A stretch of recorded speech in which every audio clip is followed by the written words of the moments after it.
19h à Cotonou, mesdames et messieurs, bonsoir. Merci d'être au rendez-vous de la grande édition du journal télévisé sur EZAE TV. Dans un instant, les principaux titres des informations à développer. La commission des lois de l'Assemblée nationale a adopté la semaine écoulée une proposition de loi portant code électoral en République du Bénin. Que pense le Béninois lambda sur les innovations dans la nouvelle proposition du test de loi portant code électoral en République du Bénin? Élément de réponse dans un instant. L'inconformité du mandat des députés avec la Constitution et l'anticonstitutionnalité de l'enregistrement des mouvements politiques qui rivalisent avec les partis politiques ont été traités mardi dernier lors de l'audience publique de la Cour constitutionnelle. Des détails sur le traitement de ce recours dans cette édition. Les communes de Cotonou et d'Abomey-Calavi ne sont pas restées en marge de ce 15 août de la célébration de la fête de la nouvelle IAM.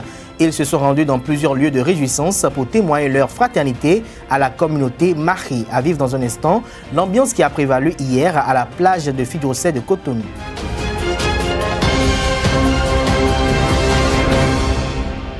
Bonsoir à nouveau, chers amis internautes. La douane d'âge Rosine Vieira Soglo est bel et bien vivante et est de retour au Bénin après des semaines passées en France pour des soins. Elle a été accueillie à sa descente d'avion par son époux, l'ancien président Nicéphore Dieudonné Soglo, les députés de la minorité parlementaire, dont Valentin Agossou-Dienontin et Justin Adjovi, et un parterre de personnalités du parti La Renaissance du Bénin. C'était dans la nuit d'hier, aux environs de 22 h, à l'aéroport international Cardinal Bernardin Gantin de Cotonou. Rosine Vieira Soglo, honorable députée et présidente fondatrice de la Renaissance du Bénin, a laissé entendre, je cite, « Je suis comme un charme, je vais très tôt reprendre mes activités à l'Assemblée nationale ».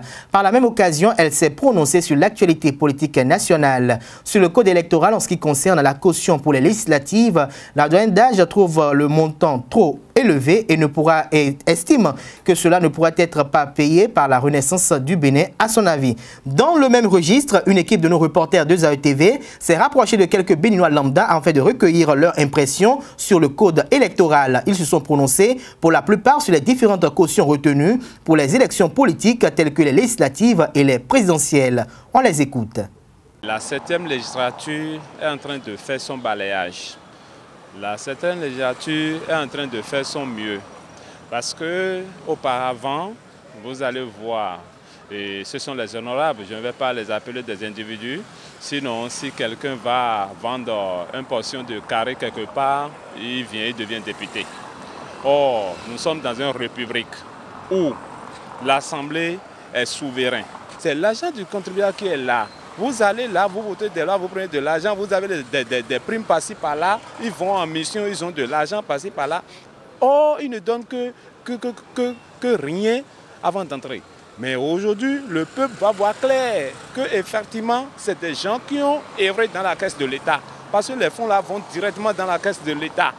Est-ce que vous voyez? Et c'est grâce à ce fonds-là que nous allons encore organiser les élections. Donc moi, je dis c'est bien. Quand les trois allaient voter, les mes people, c'est bien non les ouais c'est mon connaissance de droit et na blois. Les gars blodion, et vivre me pi tout est toi du Bénin. Tout est tout. Là ma do quoi hein? Asi dougan. Là on a 8 millions. 15 millions, zéjo. On l'a pas tiens nous mi. Asi on quelqu'un alors on te boit ton dia. Là et là dougan boy asi quelqu'un on te boit ton ya nya oui. Donc, à ce moment-là, il faut voter hier. Vous comprenez? Tiens, nous avons sous mais il faut et voilà tout. Mais mon doigt, voilà tout. Donc, à noir, au dos à don tia, bah c'est le nom quand. À doit moto nous biway. Tu m'as fait mettre ya goudou tolé. À la moto do quoi bodo nous bi. Bodo teme tia noi. Parce que à son nous à la mia 20 ans. Bon, mais là yon comme ton. Et oui, nous, président parti talon bleu, alors assemblée bleue, oui, talon ton rôle. Mais on dirait que ces députés ne connaissent pas la loi et l'esprit de la loi. Parce que autre chose est de connaître la loi, autre chose est de comprendre l'esprit. Parce qu'avant de voter une loi, il faut réfléchir par 7 fois. Avec tout ce qu'ils font là, ils sont à porte à faux contre ce que leur candidat à l'époque je veux nommer notre président, Patrice Talon, avait dit durant la campagne. Je pense que notre démocratie est totalement à terre. Ayons le courage de le dire. Je pense que les députés du BMP viennent de montrer une fois encore qu'ils ne sont pas au service de la population, mais plutôt au service de leur propre intérêt. Et c'est dommage pour la démocratie. C'est dommage pour la démocratie. Il n'existe dans aucun pays du monde un tel montant. Monsieur le journaliste, j'ai fait mes recherches sur le net, aucun pays ne paie un tel montant. Alors, dans un pays pauvre, hein, dont on qualifie d'essentiellement fiscal, et cela va en contradiction même avec les propos du chef de l'État qui devait incarner, madame la journaliste, la vertu. La vertu, c'est quoi? C'est le respect de la parole donnée. Dans ce pays, comme thème de campagne, le président Patrice Talon disait qu'il fera tout, hein, pour limiter l'argent dans les élections. Ça veut dire quoi? Ça veut dire que pour être maintenant élu, il faut avoir une manne financière assez consistante. Le pays sera dirigé par ceux qui ont de l'argent, au détriment de ceux qui ont une bonne vision pour ce pays. Par rapport à ce nouveau code électoral, ce que je voudrais dire, c'est que ce code-là encourage beaucoup plus la corruption. Pourquoi? Parce que je me demande qu'est-ce que les députés vont faire là-bas, de façon, qu'est-ce qu'ils produisent à l'Assemblée, ou bien qu'est-ce que les partis produisent. Tout d'abord, il est difficile pour les gens de cotiser. Et maintenant, on leur demande d'aller de cotiser 200, d'aller réunir 200 millions pour pouvoir rendre éligible et accepter éligible leur liste. C'est une manière, pour moi, c'est une manière d'encourager la corruption. Parce qu'une fois arrivés là-bas, ils vont toujours trouver les moyens et faire la coubette au gouvernement pour pouvoir et voter les lois comme ils veulent. C'est une manière d'encourager la corruption pour moi. Et une deuxième chose, c'est une manière d'exclure une bonne frange de la population. Parce que tel que ça se fait, c'est tout comme si on exclut les pauvres de la compétition, des compétitions électorales. L'audience publique de la Cour constitutionnelle du 14 août a traité un recours relatif à l'inconformité du mandat des députés avec la Constitution et l'anticonstitutionnalité de l'enregistrement des mouvements politiques qui rivalisent avec les partis politiques. Un recours porté par François-Xavier Loko. La première requête est déclarée irrecevable par la Cour et la seconde est conforme à la Constitution du 11 décembre 1990. Je vous invite à suivre pour plus d'explications le professeur Joseph Diogbenou, président de la Cour constitutionnelle. Il est au micro de Carles Kitomi. J'évoque le dossier du recours numéro 12-13-201-REC-18. Décision DCC 18-178 du 14 août 2018. La Cour constitutionnelle, saisie d'une requête en date à Cotonou du 6 juillet 2018, enregistré à son secrétariat à la même date sous le numéro 12-113-201-REC-18, par laquelle M. François-Xavier Loko introduit une demande en inconstitutionnalité de la loi numéro 35-10 du 30 décembre 2010 portant règles particulières pour l'élection des membres de l'Assemblée nationale d'une part et d'autre part de l'enregistrement par le ministère chargé de l'Intérieur de mouvements politiques s'assimilant aux partis politiques.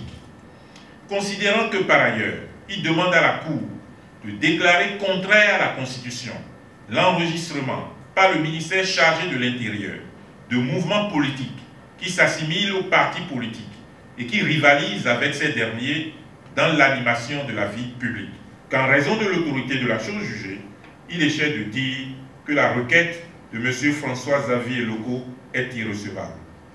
Sur l'inconstitutionnalité de l'enregistrement des mouvements politiques, vu les articles 5, 23 et 25 de la Constitution, considérant que suivant les termes de l'article 5 de la Constitution, les partis politiques concourent à l'expression du suffrage, ils se forment et exercent librement leurs activités dans les conditions déterminées par la Charte des partis politiques, qui les garantit à tout citoyen les libertés fondamentales de pensée, de conscience, d'opinion, d'expression, d'association et de réunion, qu'en conséquence, celui-ci a le droit de recourir à tout moyen non interdit par la loi pour jouir de ces libertés, que que la constitution en mouvement politique, pour autant qu'elle n'est interdite par la loi, constitue l'un de ces moyens.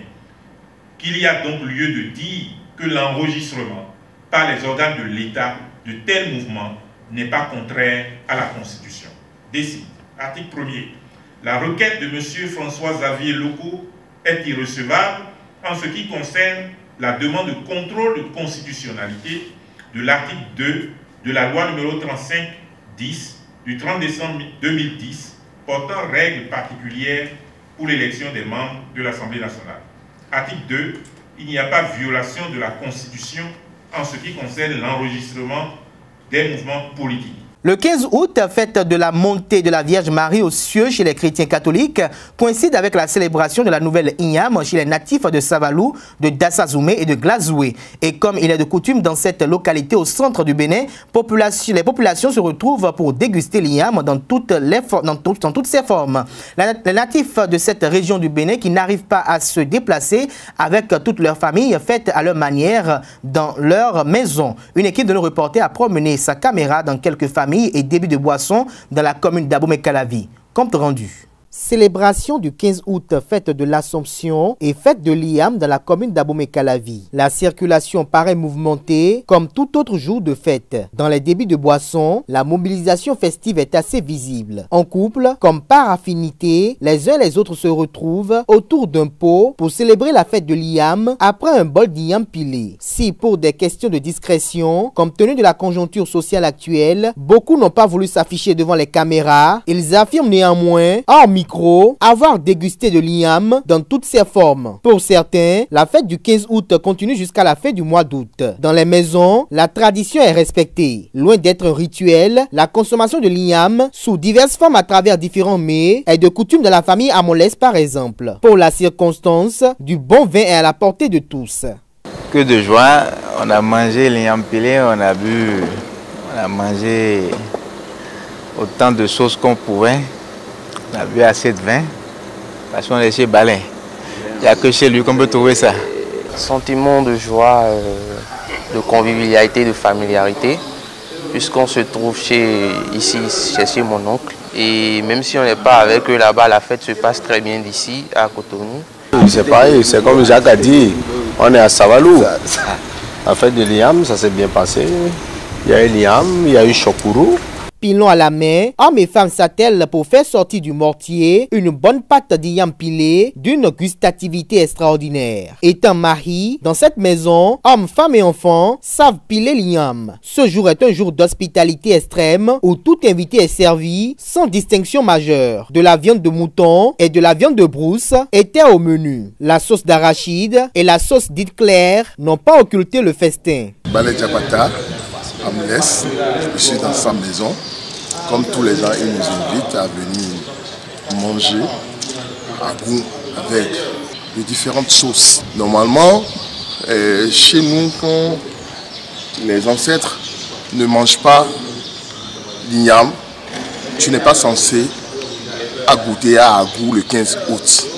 Bien que je n'ai pas fait cette cérémonie, j'ai mangé à goût aujourd'hui, puisque j'ai déjà programmé pour les ancêtres ce week-end-ci. Le 15 août de chaque année, la ville de Savalou célèbre la fête de l'Inyam, une fête coutumière qui permet au peuple savalouis de s'organiser pour remercier la Providence pour l'abondance de la récolte. À cet effet, le peuple de Savalou fait des sacrifices aux divinités et organise plusieurs activités socio-culturelles en guise de divertissement. Instaurée en 1954, cette fête est de portée nationale, voire internationale. Le 15 août de chaque année est un jour exceptionnel pour les natifs de Savalou. À chaque année de l'Assomption, la ville de Savalou célèbre la fête de l'Inyam, une fête coutumière au cours de laquelle le roi autorise officiellement, après des cérémonies rituelles, la consommation des Inyams fraîchement récoltés des champs. À Cotonou, certains, après avoir pris de l'Inyam pilé, choisissent se rendre à la plage de Fidjosé pour profiter de la clémence du temps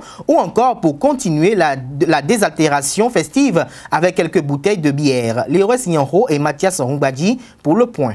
Nous sommes à la plage de Fidjrosset ce mercredi 15 août, jour férié et jour de fête de l'Igname. Sur la plage, une ambiance inhabituelle s'observe. Plus de tentes, de paillotes, de buvettes. Les quelques riverains présents se sont installés sur la rive en admirant les allers et retours des vagues. Suite au ravage fait par les bulldozers les semaines écoulées, les riverains apprécient l'état actuel des lieux. L'espace aménagé offre plus de visibilité. Ceux qui ont le business sur la plage, ils ne seront sûrement pas d'accord par rapport aux dégâts. Mais moi, je vois que la plage est vraiment aérée. Tout le monde peut circuler librement et il n'y a pas... Avant, il y avait du raquettage, mais maintenant, tout ça a diminué. Pour moi, j'ai apprécié quand même. C'est bien. C'est beaucoup plus propre qu'avant. Pour les citoyens, le projet de nettoyage et d'assainissement est louable. Cependant, ils appellent les autorités à faire plus d'efforts pour parfaire et achever le travail. Grand parking, okay, pour les véhicules et les motos si possible. Parce que pour inviter aussi le système des gardes vélos là, vraiment c'est un peu confus pour moi. Bon, s'ils peuvent déjà essayer de régulariser ça avec un parking et aussi les tournants. Quand on veut pas, normalement s'ils pouvaient permettre qu'à chaque 100 mètres on puisse tourner pour entrer, comment dirais-je, monter sur l'autre pavement de la voie, ce serait plus facile. Parce que là, il faut aller tourner jusqu'à de l'autre côté. Plus de 500 mètres, c'est quand même trop pour pouvoir rentrer sur l'autre voie.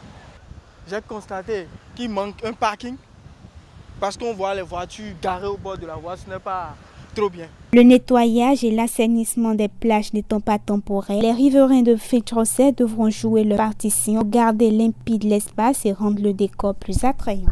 Sport à présent dans cette édition, les éliminatoires de la Coupe d'Afrique des Nations de basketball 3 contre 3 2018 de la zone 3 FIBA se déroulent depuis ce matin au stade de l'amitié générale Mathieu Kérékou de Cotonou. Le Bénin a battu en ouverture le Niger 21-13 en hommes, tandis que les dames ont courbé les Chines 16 contre 21 face à la Côte d'Ivoire. Parmi les autres résultats de la journée, le Cap-Vert a dominé le Nigeria 17-15. La Côte d'Ivoire a gagné la Mauritanie 18-13 chez les messieurs et le Mali a pris le dessus sur le Ghana 20-7 en dames. Suivez les impressions des capitaines des équipes féminines béninoises et ivoiriennes ainsi que celles du capitaine de la sélection masculine capverdienne à la fin de leur premier match. C'est notre première participation et on a juste goûté à la sauce, comme on le dit. Donc maintenant, on veut rentrer dans le game et j'espère que le prochain game sera meilleur que ça. Parce que vous avez vu, on a donné le meilleur, mais c'est la DES qui a montré. Donc je peux dire que c'est juste goûter à la sauce et le meilleur reste à venir. C'est le temps, c'est le moment pour nous de faire plaisir à la population béninoise. Surtout que ça se passe chez nous, donc il faut qu'on fasse plaisir à la population. Donc on est là pour ça et on va jusqu'au bout. On vient de gagner notre premier match contre le Bénin, l'équipe, le pays organisateur. Vraiment, ça nous rebooste. Voilà, on avait besoin de gagner au moins ce premier match, comme ça pour attendre le deuxième match. Nous sommes satisfaits de notre prestation. On souhaite d'être champion. Voilà. Et puis organiser aussi chez nous, pourquoi pas. Nous ne sommes pas venus au Bénin cadeau, nous sommes venus pour gagner tout. Si possible, Inch'Allah. Mon impression est Nigeria, c'est une très bonne équipe, très puissante. Et ils ont fait un grand match, tu vas voir le résultat, c'est très difficile. Donc, félicitations à Nigeria pour un bon match. Et pour nous, on jouait bien, on trouve le mismatch et on jouait pour. Et je suis content pour qu'on ait la victoire. Notre ambition est de participer et jouer chaque match et passer chaque match comme ça. Et nous sommes très bien pour travailler et donner Cap-Vert un bon nom ici. Suivez à présent le président de la Fédération béninoise de basketball, Ismaël Onifadé, qui affiche les ambitions du Bénin. Il est suivi du directeur départemental des sports du littoral, Edgar Djossou. Ils sont au micro de Larios Adiagbeno. Bien sûr, nous avons nos chances. Et nous, on a commencé le premier match, vous avez vu, on a joué contre la République sœur du Niger. Et nous avons pu gagner les 21 points dans le délai des 10 minutes de jeu. Et donc nous pensons continuer à jouer ainsi pour qu'on puisse se qualifier et aller à Lomé pour les phases finales, comme l'année dernière. Également qualifier les filles, les dames également. Voilà. Donc nous avons nos chances et toutes les équipes sont venues ici, ont leur chance. Et on va jouer et puis que les meilleurs gagnent à chaque fois et que le fair play triomphe surtout. C'est une activité, le 3 contre 3, dans laquelle aujourd'hui nous avons la chance au Bénin. Parce que quand on parle du basketball de 55, bon, il y a encore beaucoup de travail à faire. et pour que nous rattrapons le retard que nous avons sur les grandes nations de basketball en Afrique, comme le Mali, le Nigeria, la Côte d'Ivoire, le Sénégal, etc., l'Angola. Mais dans le 3 contre 3, nous avons nos chances. Aujourd'hui, on n'a pas vraiment un retard, un gros retard, mais nous avons nos chances pour compter parmi les grandes nations de ce type de basketball aujourd'hui, qui est un basketball très populaire, qui est fait en réalité pour permettre à tous ceux qui jouent au basket, qui ne sont pas forcément dans le système de grands championnats, etc., et tout, de se retrouver également. C'est pour ça qu'il est fait en plein air et puis c'est vraiment un basket populaire. Bon, ce que je peux dire, c'est remercier FIBA Afrique qui nous a confié l'organisation des éliminatoires du 3 contre 3 de la zone 2. Parce qu'il y a une première zone qui a déjà fait, le même événement il y a 2 semaines, c'est à Madagascar. Et nous, notre zone, on doit organiser les éliminatoires et qualifier chez les hommes 7 équipes sur les 11 qui jouent en ce moment à Cotonou et 4 chez les dames et sur les 8 qui jouent. Donc pour jouer les phases finales du 3 contre 3 Afrique à Lomé au mois de novembre. Voilà, donc je disais donc merci à FIBA pour la confiance. Et également, nous, c'est un honneur pour nous de savoir que nous comptons dans les nations où le basketball quand même se fait et est considéré et sur le continent. Et donc nous avons mis les petits plats dans les grands, comme on le dit, et pour que l'organisation soit réussie. Et c'est ça, justement, ce matin, nous sommes dans la phase active de l'activité. Au niveau du sport aujourd'hui au Bénin, ce n'est plus un secret pour personne que le ministère fait beaucoup d'efforts dans tous les secteurs. Par le passé, on a l'impression que seul le football tenait à cœur à l'État central et que les autres disciplines sont laissées pour compte. Mais c'est une fois une preuve de plus que vous constatez que le basket a quitté la salle pour être en plein air et surtout que c'est l'éliminatoire de la Coupe d'Afrique qui se joue chez nous au Bénin. Donc c'est pour nous une grande satisfaction que le Bénin accueille cet événement.